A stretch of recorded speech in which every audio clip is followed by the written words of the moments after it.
You hold, I'm gonna whoop your ass, bitch. Watch. Keep running your mouth. Watch. The untouchable True School Sports Empire proudly presents something the boxing game's missing. Hey, what's going on? It's your boy BT, and I came here to talk some boxing with the thousands of True School Sports subscribers.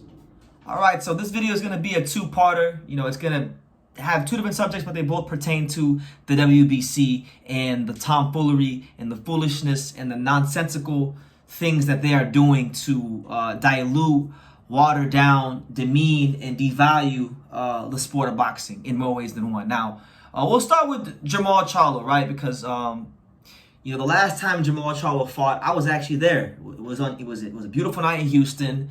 They were fighting on Juneteenth weekend. He fought Juan Montiel. I was there to support my good buddy Angelo Lee. I was there ringside there in Houston, and he hasn't been fought since then. And that's a problem because he's been WBC champion.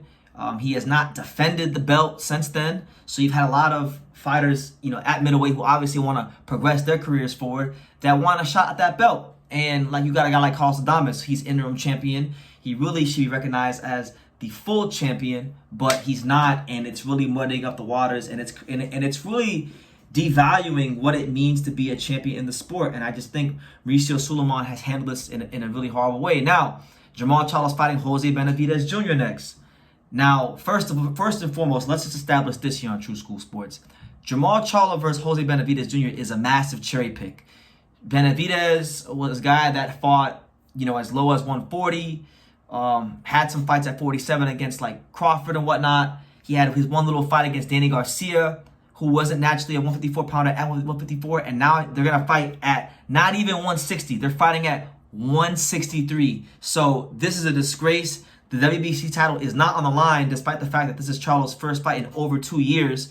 So it further begs the question of why hasn't the WBC stripped Mauricio Sulaiman? Why is Jermall Charlo getting special treatment, despite the fact that he, out of his own damn mouth, said that, hey, you can have this trophy. You can strip me if you want. I don't care. He still seems like he's not in the best mental state. So the fight is a cherry pick. I'm not trying to down Jose Benavidez Jr. You know, he's a fighter trying to make a way for himself like anybody else. So I respect his journey. I respect his path. He's just doing his best he can. But this fight really is not good for boxing. It's not good for Jermall Charlo because Jermall Charlo doesn't really prove anything by beating a guy who's a career, you know, 140/147 pounder. And on top of that, he's continuing to hold up the damn division, which, let's be real, Jermall Charlo and the WBC not stripping him is one of the reasons why the middleweight division is as bad as it is. And you could argue it is the worst weight class in boxing at the moment, right? So they need to strip him, and they need to upgrade Carlos Adames to full champion. And that's just what it's going to be, because even despite the fact that Charlo said that he doesn't care if he gets stripped, Sulaiman came out and said, no, we spoke with him, and he's proud to be the champion of the WBC. And it's like, bro, like, Sulaiman, Jermall is a big boy. He's a grown man. He don't need you to speak up for him, okay? If he said what he said, then he stood on it. He stood on business. He was being a big dog, standing on business. And he said you can strip him, then you need to oblige him for the betterment of the middleweight division and for the credibility of the WBC.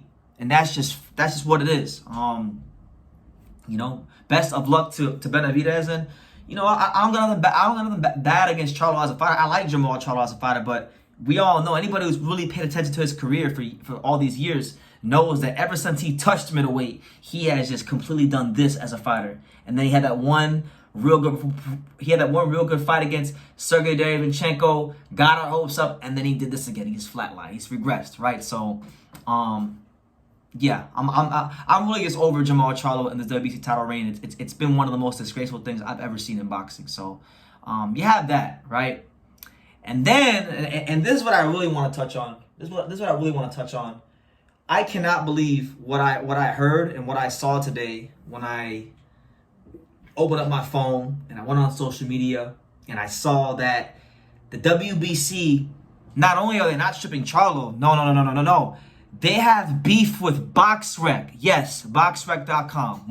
One of my favorite websites in the world. I think any boxing fan loves Boxrec because you can go on there, you can look at records, you can look at You can look at records of fighters who there's not a lot of information on. Boxrec is a very valuable resource for boxing fans, managers, historians, just everybody in all areas of the sport.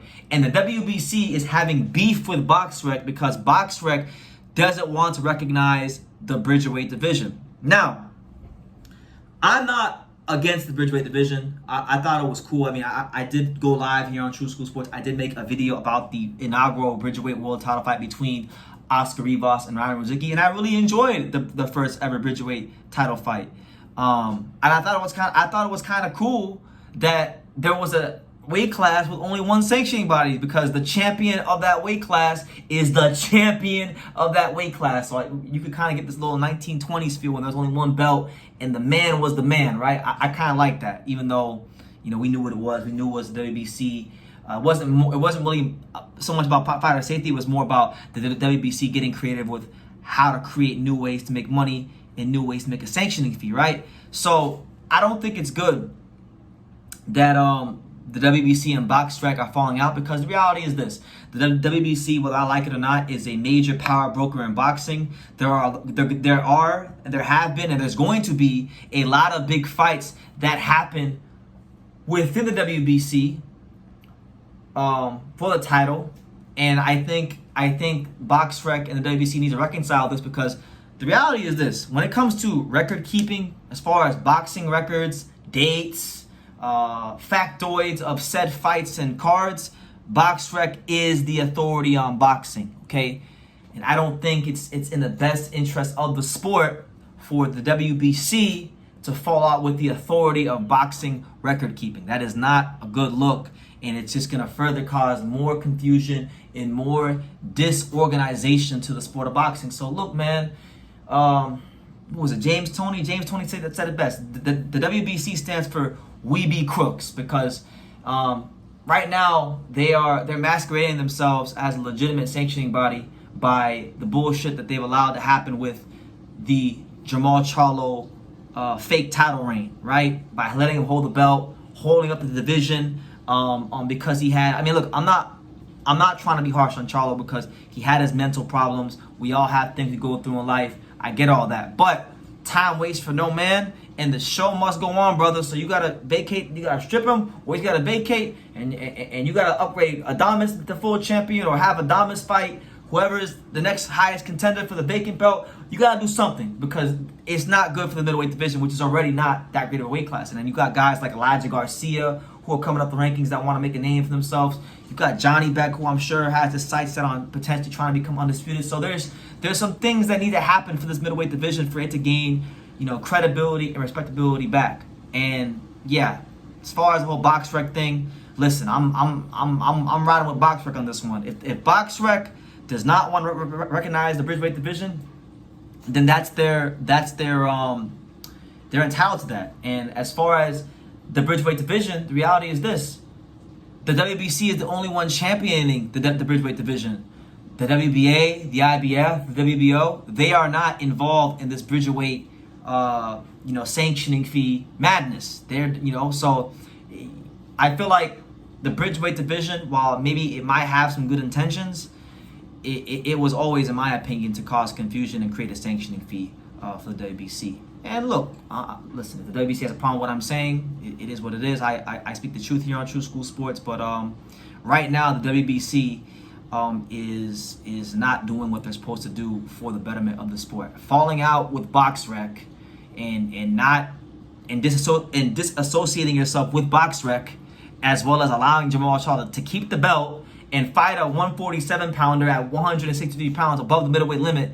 These are the kind of things that, you know, really make boxing look less and less like a professional sport and more like a semi-professional sport because of how it's ran and who is administering the sport. So those are my 2 cents on all things WBC right now. I know the convention is going on, so I'm sure there'll be more things that come out of what's going on out there in Uzbekistan. But just wanted to touch on those 2 things. And yeah, I want to hear from you guys. What do you guys think about Jermall Charlo fighting Jose Benavidez at 163 and keeping the belt in a non-title fight? And what do you think about the WBC falling out with Boxrec because of them not recognizing the Bridgerweight division? Feel free to leave your comments down below. Make sure you guys take the time to subscribe. And like I say in every single one of these videos, you can love me or you can hate me, but I'm just Kid Daniel. So until next time, take care, guys. Thank you for watching another video on the untouchable True School Sports Empire. For more great boxing content just like this video, click right here and make sure you subscribe. Much love from sunny South Florida.